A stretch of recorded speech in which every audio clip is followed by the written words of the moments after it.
Welcome to this Remembrance Day devotional. We are continuing going through the Bible, and we are at Genesis 31 today, a passage where peace is very narrowly kept. This passage begins with Jacob learning that Laban's sons are grumbling about him, and dissatisfaction with this long-term relationship has reached a high. In chapter 31, verse 5, he says, I have noticed that your father's attitude towards me has changed, but the God of my father has been with me. You know how hard I have worked for your father, but he has cheated me, changing my wages 10 times, but God has not allowed him to do me any harm. And he goes on to explain his displeasure.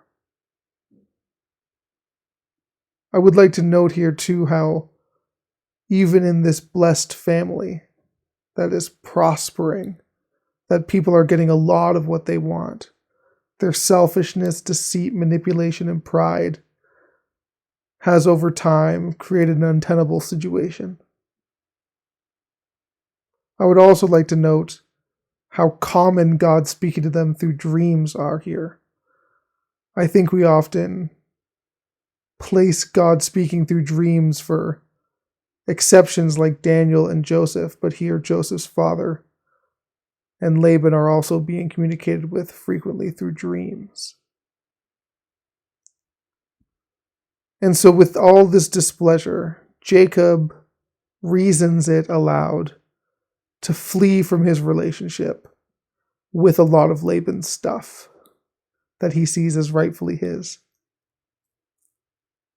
And this obviously upsets Laban greatly.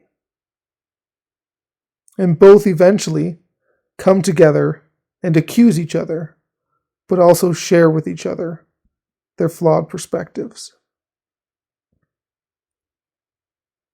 And it's difficult here to see anything other than the case that each of them has against each other as being fairly credible.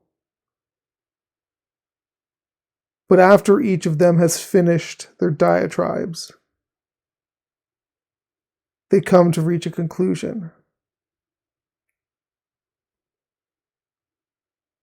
It is said here, may the Lord keep watch between us to make sure that we keep our covenant when we are not of each other's sights. That shows the trust they have for each other, but also the faith they have in God. And it's difficult to see this much pain and this much family strife, these actions and inactions over time, the amount of pain, the clear reality that this relationship is no longer going to go on the way it once was. And those are all very difficult things. But I think it's important to note that Laban did seek after Jacob. That Jacob, when confronted, did tell him what he thought and how he saw it. And Laban got a chance to tell him his side of the story. And it is so important that both of these men would listen to each other. Not agreeing, always, but listening. Coming to common ground under God. And they set up a monument, a pile of stones, to stop them from warring. To make sure that there's distinct boundaries that they can feel safe in. And I want to leave you with the last verse. Laban got up early the next morning, and he kissed his grandchildren and his daughters and blessed them. Then he left and returned home. Decades of relationship, deceit, strife, prosperity, sure joy and celebrations. He gets betrayed. He doesn't get what he wants. But their ability to talk to each other, to express to each other and leave each other on admirable terms, gives Laban this bittersweet blessing that he gets to say goodbye to his children and his grandchildren, that he gets to kiss them, even though he still has to return home.